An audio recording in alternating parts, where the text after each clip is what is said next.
Darbhanga blast के दो संदिग्धों इमरान और नासिर को 16 जुलाई तक रिमांड। कफील को जुडिशियल कस्टडी में भेजा गया।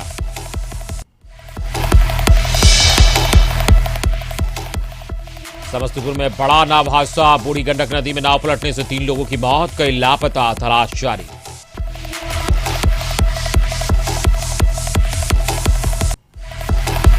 दरभंगा के केवटी प्रखंड में अथवारा समूह की नदी पर बना जमींदारी बांध टूटा। तेजी से फैला बाढ़ का पानी, दहशत में लोग।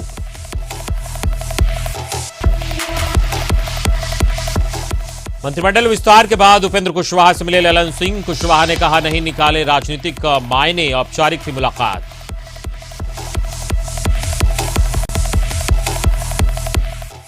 और जेडीयू ने प्रदेश प्रवक्ताओं की नई लिस्ट जारी की। नीरज कुमार बनाए गए मुख्य प्रवक्ता, संजय सिंह को मुख्य प्रवक्ता से हटाया गया।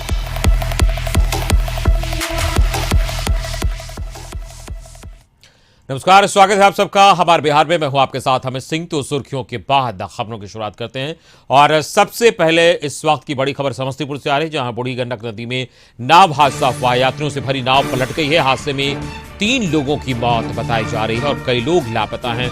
राहत और बचाव कार्य जारी है। खानपुर थाना क्षेत्र की बछौली की घटना बताई जा रही है। तो आपको बता दें कि उस इलाके में बाढ़ इस वक्त है और बाढ़ के बीच वहां राहत और बचाव कार्य भी जारी है, लेकिन कई लोग लापता हुए। नाव पलट गया है और इसमें कई लोग लापता बताए जा रहे हैं। यात्रियों से भरी नाव पलटी है। नाव हादसा बूढ़ी गंडक में हुआ है और हमारे संवाददाता समस्तीपुर से फोन लाइन पे इस वक्त जुड़े, उनसे बात करेंगे। जी, इस वक्त हम जानना चाहेंगे, जो नाव पलटा है उसमें कई लोग वहां पर लापता बताए जा रहे हैं और जो 3 लोगों की मृत्यु हुई है, तो इस वक्त वहां पर क्या कुछ किया जा रहा है? उन लोगों को रेस्क्यू करने के लिए खोजने की क्या कोशिश हो रही है?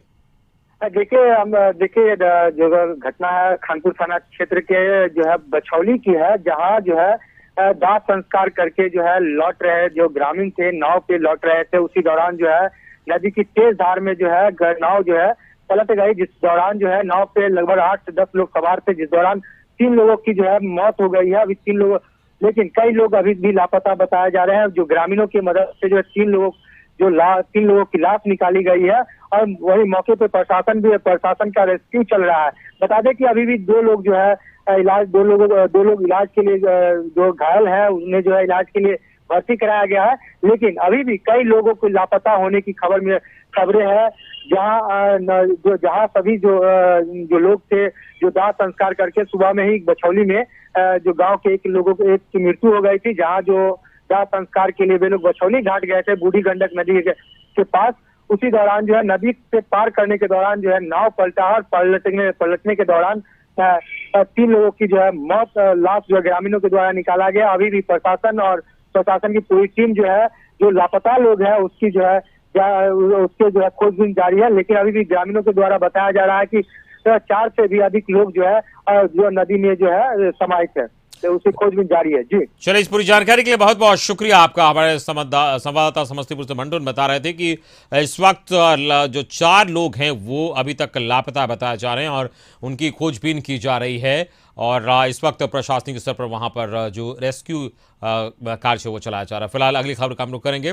दरभंगा स्टेशन पर हुए पार्सल ब्लास्ट मामले में एनआईए कोर्ट ने संदिग्ध आतंकी इमरान मलिक और नासिर खान को 16 जुलाई तक रिमांड पर भेज दिया है। तीनों संदिग्धों इमरान मलिक, नासिर और कफील को कोर्ट में पेश किया गया था, जिसके बाद कोर्ट ने मलिक और नासिर को रिमांड पर भेज दिया, जबकि कफील को जुडिशियल कस्टडी में भेज दिया गया है। एक और आरोपी सलीम की वीडियो कॉन्फ्रेंसिंग से पेशी हुई है। वहीं सलीम को 23 जुलाई तक जुडिशियल कस्टडी में भेजा गया है। गौरतलब है कि विस्फोट मामले की जांच एनआईए कर रही है और इस मामले में अब तक 4 लोगों की गिरफ्तारी हुई है।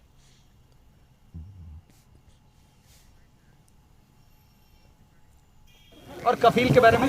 कफील लोगों को रिमांड पर नहीं, उन लोगों को रिमांड पर नहीं लिया गया है। बाकी ये अपना समझेगी। सलीम का क्या हुआ? सलीम अभी आज पेश किए गए थे? नहीं, सलीम को पेश नहीं किया है क्योंकि तबीयत ठीक नहीं है। सर, क्या हेल्थ इशू है? कुछ पता चला कि गंभीर हेल्थ इशू है? उसके बारे में तो हम लोग नहीं बता सकते हैं। हम लोग तो कोर्ट से कंसर्न हैं, कोर्ट में जो होता है उसके बारे में बता दिए। बाकी चीज़ आप लोगों को समय समय पर एनआईए साझा करती है। एनआईए के द्वारा आप लोगों को एनआईए की तरफ से क्या कुछ जानकारी निकल कर आई है? हम लोगों के बारे में हम लोगों को कुछ और संवाददाता मरगूब आलम इस वक्त फोन लाइन पे जुड़े हैं ज्यादा जानकारी के साथ। मरगूब, यहाँ पर 16 जुलाई तक जो रिमांड है वो दी गई है। इसके अलावा जुडिशियल कस्टडी में भेजा गया कफील को, और सलीम के बारे में जो कहा जा रहा था उसकी भी जुडिशियल कस्टडी बढ़ाई गई है। क्या और जानकारी पहुंच रही है आप तक? देखिए मुझे निश्चित तौर पर डेवलपमेंट हुए थे, लेकिन एक नया डेवलपमेंट अभी थोड़ी देर पहले ये हुआ कि जो सलीम है, चारों आरोपी में से एक आरोपी सलीम, उसकी तबीयत खराब हो गई थी और उससे फिलहाल पिछले दिनों जुडिशियल कस्टडी में भेजा गया था।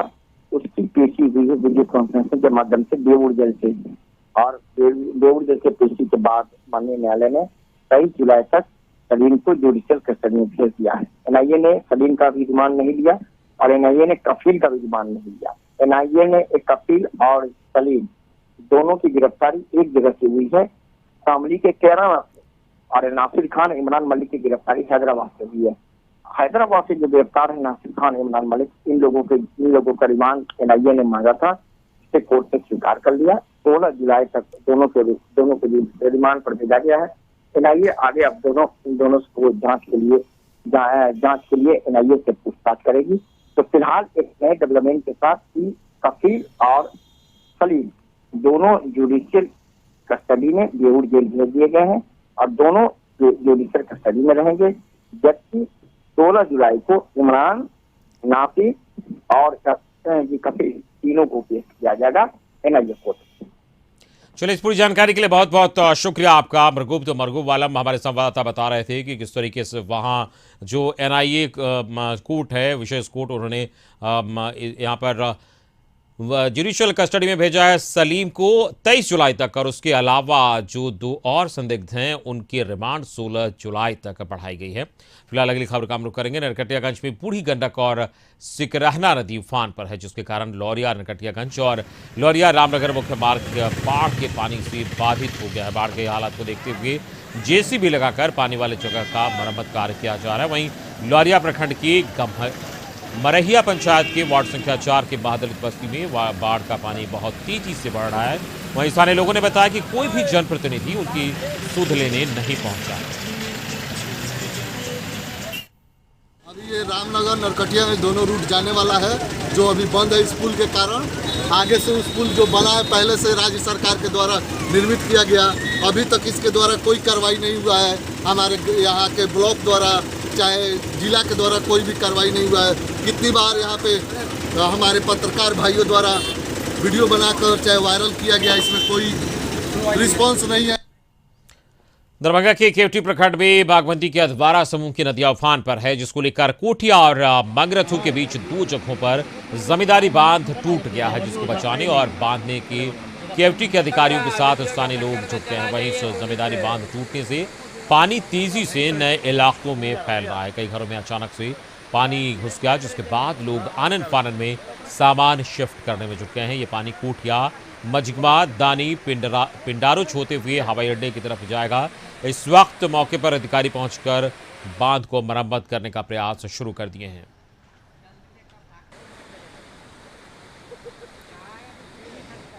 तकरीबन 20 फीट टूट गया है। अभी तक कोई सरकारी महकमा यहाँ पर नहीं आया है। जेई साहब, एसडीओ साहब, सबका मोबाइल नंबर बंद है। यहाँ रात भर वो वहाँ कोठिया में परेशान थे हम लोग, वहाँ बांध के आए हैं। अभी यहाँ जो है तकरीबन 20 फीट बांध टूट चुका है।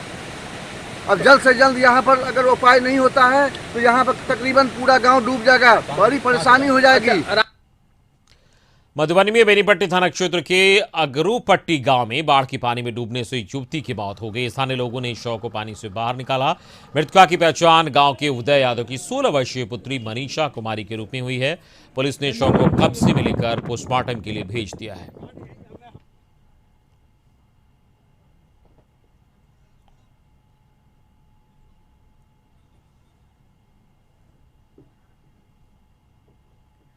कि धौस नदी का जलस्तर बढ़ने के कारण उसका पानी का बहाव कोसी नहर सोनई की तरफ होने के कारण सोनई और बेंगरा के बीचों बीच दक्षिणी भाग से कोसी नहर का तटबंध टूटने के कारण सोनई के किसान और सेमली के किसानों को भारी नुकसान का सामना करना पड़ा है। अतः जल संसाधन विभाग, बिहार सरकार और स्थानीय प्रशासन से मैं पुरजोर मांग करता हूं, और बिहार के मुख्यमंत्री माननीय नीतीश कुमार जी से जो जल्द से जल्द परलाखी प्रखंड को तो बाढ़ घोषित किया ही जाए, साथ ही सोनई और सेमली के किसानों को विशेष रूप से हित में रख करके उचित मुआवजे की व्यवस्था की। सिवान पहुंचे राज्य के स्वास्थ्य मंत्री मंगल पांडे ने बाढ़ और कोरोना को लेकर समीक्षात्मक बैठक की। समीक्षात्मक बैठक में सूबे के पर्यटन मंत्री, जिला प्रभारी मंत्री नारायण प्रसाद, स्वास्थ्य मंत्री मंगल पांडे के साथ तमाम अधिकारी मौजूद रहे। मंत्री मंगल पांडे ने कहा कि जो व्यवस्था है स्वास्थ्य विभाग की ओर से वो लगातार की जा रही है और स्वास्थ्य विभाग की ओर से जो काम है वो लगातार किया जा रहा है और जो आम जनता है उससे बाढ़ की परेशानी को देखते हुए उसकी व्यवस्था की जाएगी। फिलहाल हम बगहा की बात करेंगे, जहां गंडक नदी का गाइड बांध क्षतिग्रस्त होने के बाद स्थिति भयावह हो गई है। गंडक नदी के जलस्तर में वृद्धि के बाद धनहा रतवल पुल के पास गाइड बांध करीब 200 मीटर तक पूरी तरह ध्वस्त हो गया है। नदी का पानी तेजी से रहायशी क्षेत्रों में फैल रहा है। शिवरही पंचायत के कई गांव में बाढ़ का खतरा बढ़ गया है। गौतम बुद्ध सेतु से मैच 700 से 800 मीटर की दूरी पर गाइड बांध क्षतिग्रस्त हुआ है। इधर नेपाल में हो रहे भारी बारिश की वजह से गंडक बराज से लगातार पानी डिस्चार्ज किया जा रहा है, जिससे रतवाल मुख्य मार्ग के पश्चिमी क्षेत्र में बाढ़ की स्थिति उत्पन्न हो गई है। वाले से काम चल रहा था। कौन कौन सा गांव प्रभावित हुआ है इससे प्रभावित होगा नैनहा और करैया बसौली, 2 पंचायत, बहुत लाखों सैकड़ों करोड़ों लोग नुकसान होगा। कल सुबह 4 बजे कल हम लोग काम करा रहे हैं। कैसे क्या हुआ, क्या क्या आप लोग कर रहे हैं इसके लिए? वो अभी बंद कर रहे हैं लोग कि और आगे नहीं बढ़े घोड़ा दे करके। कितना दूरी होगा, कितना दूरी में टूटा होगा जी? कितना दूरी में टूटा होगा? 100 फीट, ये 100 मीटर में लगभग होगा। मधुबनी में बेनीपट्टी थाना क्षेत्र के अगरूपट्टी गांव में बाढ़ की पानी में डूबने से युवती की मौत हो गई। स्थानीय लोगों ने शव को पानी से बाहर निकाला। मृतका की पहचान गांव के उदय यादव की 16 वर्षीय पुत्री मनीषा कुमारी के रूप में हुई। पुलिस ने शव को कब्जे में लेकर पोस्टमार्टम के लिए भेज दिया है।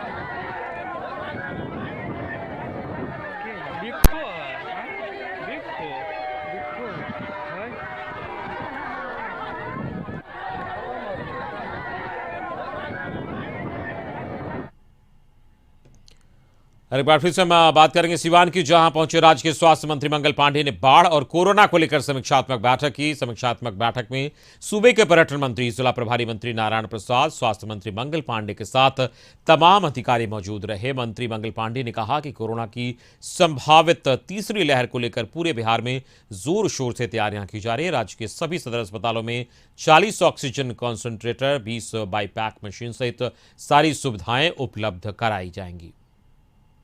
कोरोना के तीसरे फेज को रोकने के लिए हम लोग सब काम कर रहे हैं और हम सब लोगों का प्रयास है कि कोई और वेव नहीं आए, लेकिन इसको पक्का नहीं कहा जा सकता, तो हमको तैयारी करनी है और इसीलिए टीकाकरण की गति को भी तेज किया गया है। और टीकाकरण की गति को इसीलिए तेज किया गया है ताकि यदि तीसरा वेव आता है तो उसका प्रभाव कम से कम हो। और आप देख रहे होंगे राज्य के सभी जिलों में सभी गांवों के टोलों तक हमारा टीका एक्सप्रेस जा रहा है, शहर के मोहल्लों में जा रहा है। 839 गाड़ियां घूम रही हैं। जो हमारे विद्यालय हैं उन विद्यालयों में टीकाशाला चल रहा है, वहां टीका दिया जा रहा है। जो स्वास्थ्य केंद्र है वहां टीका दिया जा रहा है ताकि थर्ड वेव को रोक सके। बेतिया के मझौलिया प्रखंड में जल जमाव से त्रस्त आहवर कुड़िया पंचायत के आलमगंज स्थित सेंट्रल बैंक के निकट अवस्थित अतिक्रमण और कचरा के ढेर को ग्रामीणों ने जेसीबी से खाली कराया। अतिक्रमण और कचरे के ढेर से हटते जल जमाव घटने लगा। बताया गया है कि अतिक्रमण से मुक्ति दिलाने की सूचना ग्रामीणों ने सीओ मझौलिया को दी थी, परंतु प्रशासन की ओर से कोई पहल नहीं की गई और अंत में मजबूर होकर ग्रामीणों ने ये कदम उठाया। श्रमदान और जेसीबी की मदद से अतिक्रमण हटाया गया। ग्रामीण अगर ये कदम नहीं उठाते तो जल निकासी नहीं हो पाती। अगर कचरा नहीं हटाया जाता तो कई एकड़ फसल को नुकसान हो जाता।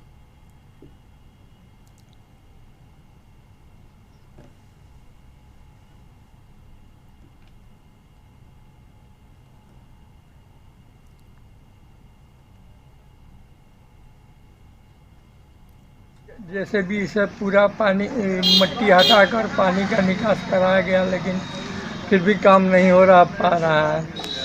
इसी में सब लोग लगे हुए हैं। का फसल बर्बाद हो रहा है, पानी बहुत उमड़ा हुआ है। हम लोग ग्रामीणों ने सब मिलकर अपने पैसे से सफाई कर।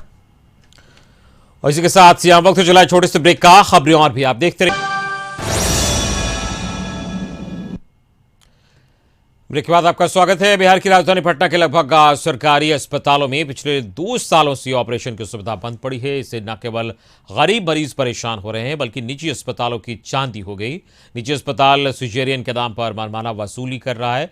पीएमसीएच को छोड़कर अन्य बीमार पड़े सरकारी अस्पतालों को अब इलाज की जरूरत आ पड़ी है। पटना का पीएमसीएच ही पूरे पटना जिला में एक ऐसा सरकारी अस्पताल है जहां ऑपरेशन की सुविधा बदस्तूर जारी है, मगर इसके अलावा जिले के किसी भी सरकारी अस्पताल में सिजेरियन बिल्कुल बंद है। प्राइवेट में जाना पड़ता है, गरीब लोग को पूर्ति नहीं पड़ता है, पैसा वैसा परेशानी होता है, बच्चा जच्चा दोनों पे। और का 2 साल से बंद है सिजेरियन ऑपरेशन। हाँ। तो इसी तरह सब प्राइवेट में जा रहा है, सब खुलना चाहिए ना कि गरीब लोग को सहारा मिले। और क्या, इसी के लिए अभी हम भी तो आए डिलीवरी के लिए लेकर। पिछले 1 साल से कोविड जो है हमें बहुत परेशान कर रहा है, पूरे समाज को कर रहा है, देश को कर रहा है, दुनिया को कर रहा है।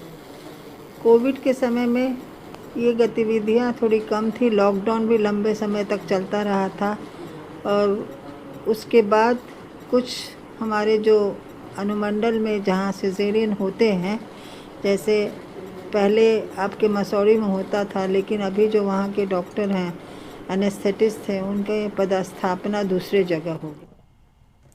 गया के गांधी मैदान के पास हिंदू जागरण मंच की ओर से लव जिहाद विरोधी कानून बनाने को लेकर 1 दिवसीय धरना दिया गया।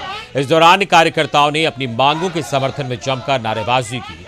धरना कार्यक्रम में शामिल हिंदू जागरण मंच के कार्याध्यक्ष नवीन कुमार वर्मा ने कहा कि लव जिहाद के कई मामले आ रहे हैं, इन पर रोक की जरूरत है, इसलिए वो मांग करते हैं कि जल्द से जल्द इस पर कानून बनाया जाए।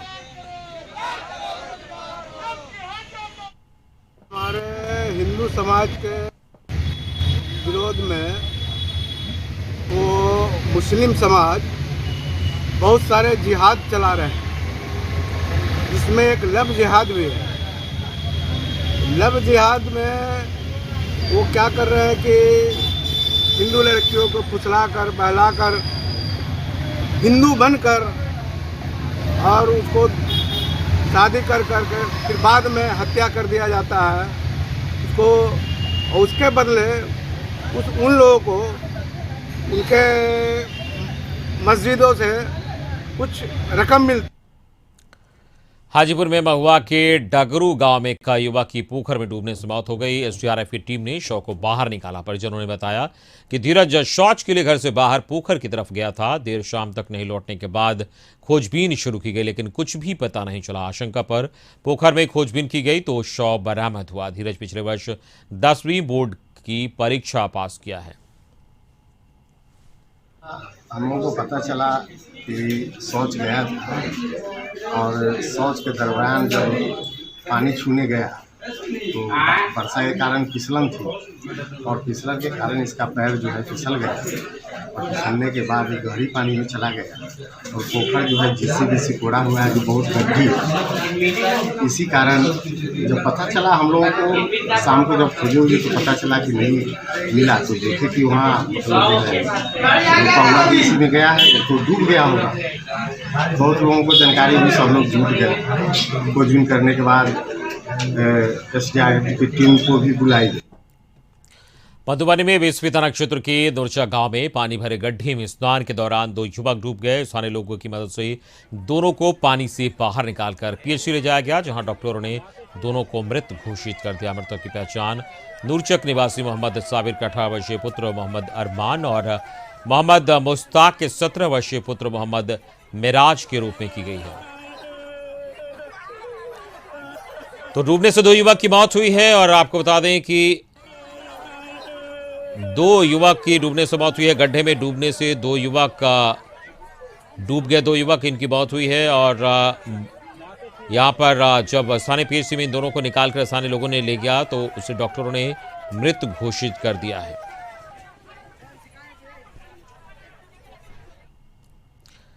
बक्सर जिले के सदर अस्पताल में संचालित ब्लड बैंक के संचालन की जिम्मेदारी भारतीय रेड क्रॉस सोसाइटी को दी गई है, लेकिन ब्लड बैंक का संचालन सही तरीके से नहीं हो रहा है। सदर अस्पताल के इमरजेंसी वार्ड में ये ब्लड बैंक है, लेकिन इस पोस्टर को देखने के बाद यही लगता है कि ब्लड बैंक के रहने का मतलब क्या है। आपातकालीन सेवा 24 घंटे चालू है, पर ब्लड बैंक पर ताला लटका हुआ है, जो तस्वीरों में आप देख सकते हैं। जबकि सरकारी निर्देशों के अनुसार ब्लड बैंक का भी संचालन 24 घंटे होना चाहिए। आप बक्सर में देख सकते हैं कि यहाँ पर स्वास्थ्य की क्या स्थिति है। स्वास्थ्य सेवा बहाल करने वाले लोग या स्वास्थ्य सेवा देने वाले लोग की क्या हालत है। ऑफिशियल टाइम सुबह 9 बजे से रात्रि 9 बजे का यह समय निर्धारित कर दिया गया है, जो कि पूरी तरह कहा जा सकता है कि आम लोगों के साथ, खासकर जिनको रात को ब्लड की आवश्यकता हो, जिनको रात को किसी तरह की आपातकालीन इमरजेंसी की स्थिति हो, उनके लिए क्या स्थिति हो सकती है, कितनी सुविधाएं स्वास्थ्य विभाग या स्वास्थ्य विभाग के अधीनस्थ जो पदाधिकारी हैं, कर्मचारी हैं, या स्वास्थ्य मैनेजमेंट कितनी लोगों को सेवा दे रहा होगा। और इस पर ज्यादा जानकारी के लिए हमारे संवाददाता बबलू फोन लाइन पर जुड़े, उनसे बात करेंगे। बबलू, यहाँ पर जो तस्वीरें हमने देखी, वहाँ ब्लड बैंक में ताला लटक रहा है और ये इमरजेंसी सेवा है, तो आखिर क्या वजह है, क्यों इसे बंद करके रखा जाता है? जी बिल्कुल, जिस तरह का ये एक ब्लड बैंक में देर रात जब मीडिया की टीम पहुंची और इस तरह का पोस्टर लगा हुआ पाया कि 9 बजे सुबह से 9 बजे रात तक ही ब्लड बैंक संचालित किया जाएगा, जबकि भारतीय रेड क्रॉस सोसाइटी को जिला स्वास्थ्य समिति द्वारा संचालन की जिम्मेवारी दी गई है और जिला स्वास्थ्य समिति का साफ करना है कि इमरजेंसी सेवा 24/7 लागू की गई है। जिले में संचालन की जिम्मेवारी दी गई है। बावजूद इसके इस तरह का ये जो एक पोस्टर चस्पा दिया गया है, जिस पर अधिकृत रूप से न तो किसी पदाधिकारी का सिग्नेचर है और न ही किसी के आदेशानुसार कोई आदेश निर्गत किया गया है। बावजूद इसके ब्लड बैंक रात को 9 बजे से सुबह 9 बजे तक इस हालत में क्यों बंद रहा है, ये एक बड़ा सवाल है। और जिसको लेकर के बक्सर जिले में स्वास्थ्य सेवा, इमरजेंसी स्वास्थ्य सेवा खास करके लोगों को कितना सुलभ तरीके से मिल पाएगा, एक सवालिया निशान खड़ा करता है कि किस तरह से बक्सर में इमरजेंसी में अगर ब्लड की आवश्यकता लगे या किसी तरह की इमरजेंसी हालत पैदा हो जाए जिले में, उस समय ब्लड की जब आवश्यकता लगेगी तो कैसे ब्लड यहाँ के लोगों को मिल पाएगा। क्या इमरजेंसी सुविधा के नाम पर ये 9 बजे सुबह से और 9 बजे रात तक का जो पोस्टर चस्पा करके बंद करके रखा गया है, वो अप्रैल महीने से 4 अप्रैल से ही ये आदेश निर्गत किया गया है। ये एक अपने आप में बड़ा सवाल है कि आखिर किसके आदेश से इस तरह का मैनेजमेंट वहां पर संचालित किया जा रहा है। जी चलिए, इस पूरी जानकारी के लिए बहुत बहुत शुक्रिया आपका। तो हमारे संवाददाता बबलू बता रहे थे किस तरीके से वहां पर 9 बजे दिन से 9 बजे रात तक के लिए एक बाकायदा पोस्टर चिपका दिया गया है कि इतने बजे तक ही यहाँ पर जो ब्लड बैंक की सुविधा है वो चालू रहेगी, जो कि बहुत ही इमरजेंसी सेवा है। लेकिन इसको आखिर क्यों लिमिटेड समय के लिए तय किया गया है, ये बड़ा सवाल है। फिलहाल अगली खबर की ओर हम रुख करते हैं। जदयू के संसदीय दल के अध्यक्ष उपेंद्र कुशवाहा ने ललन सिंह से मुलाकात के बाद कहा कि ये औपचारिकता वाली मुलाकात है। केंद्रीय मंत्रिमंडल विस्तार के बाद इसके कई मायने निकाले जा रहे हैं, लेकिन दोनों नेताओं ने स्पष्ट कर दिया कि मुलाकात महज औपचारिक थी। इस मुलाकात का कोई राजनीतिक अर्थ निकालने की जरूरत नहीं है। रूटीन मुलाकात है। हम लोग पटना में रहते हैं, जब से हम एक दल में थे, एक साथ हम लोग हैं। लंबा हम लोग का पहले भी साथ चलने का अनुभव रहा है। हम लोगों ने शुरुआत काफ़ी वर्षों तक एक साथ काम किया। अब एक ही दल में फिर से हैं और हम लोगों को मिलकर नीतीश कुमार जी के नेतृत्व में इस दल को मजबूत बनाना है। तो रूटीन वर्क में कभी उनके यहाँ हम, कभी हमारे यहाँ, उस रूप में यह मुलाकात थी और इसका कोई राजनीतिक अर्थ नहीं करने के लिए नेता है। क्या हम दोनों साथी हैं? सब बतिया रहे हैं। हमको मुलाकात करने के लिए नेता है। क्या हम दोनों साथी हैं? सब बतिया रहे हैं। कटिहार नगर निगम के रवैये से परेशान स्थानीय लोगों ने जल जमाव की समस्या को लेकर सड़क जाम कर प्रदर्शन किया। इस दौरान यातायात सेवा भी प्रभावित हुई। लोगों का कहना था कि बारिश के बाद हर बार जल जमाव की समस्या से उन्हें जूझना पड़ता है, लेकिन निगम की तरफ से कोई पहल नहीं हो रही। उन्होंने मांग की है कि जल्द से जल जमाव की समस्या दूर की जाए। पानी लगता है, नाला ठीक बनाया है, रोड ठीक से बनाया है। कहीं आवेदन दिए हैं? आवेदन कई बार किया, फिर भी नहीं हो पा रहा था, गीत के लेके चले जाता है। वार्ड कमिश्नर को कोई थी? वार्ड कमिश्नर तो यहाँ का कोई काम करने है। और कटिहार संवाददाता रितेश फोन पर इस वक्त मौजूद है ज्यादा जानकारी के साथ। रितेश, वहां पर लोगों ने हंगामा किया है, आगजनी की है, अपनी समस्या को लेकर प्रशासनिक स्तर पर क्या कुछ पहल की गई है? तो तकनीकी वजहों से हमारा संपर्क नहीं हो पाया रितेश से। फिलहाल आपको बता दें कि जल जमाव के खिलाफ लोग परेशान हैं और नगर निगम पर आरोप लगाया है लापरवाही का। खबर सहरसा से, जहां बढ़ते अपराध और अपराधियों पर लगाम लगाने की कोशिशें की जा रही है और पुलिस लाइन में 15 नए पुलिस वाहनों को झंडा दिखाकर एसपी लिपि सिंह ने रवाना किया और जिले के तमाम थाना के पुरानी गाड़ियों का निरीक्षण किया। इसके बाद जिले में फ्लैग मार्च निकालकर अपराधियों और असामाजिक तत्वों को कड़ा संदेश देने की कोशिश की गई। जिले के विभिन्न थाना क्षेत्रों में आए दिन हो रही छिनतई और आपराधिक घटना को लेकर सहरसा पुलिस कप्तान के द्वारा यह कदम उठाया गया था ताकि अपराध पर लगाम लगाई जा सके। नए पुलिस वाहनों में जीपीएस, पब्लिक एड्रेस सिस्टम और वायरलेस अत्याधुनिक यंत्र लगाया गया है, जिससे जिला मुख्यालय में बैठे वरीय पुलिस पदाधिकारी सभी वाहनों की गतिविधियों पर पैनी नजर रख सकेंगे।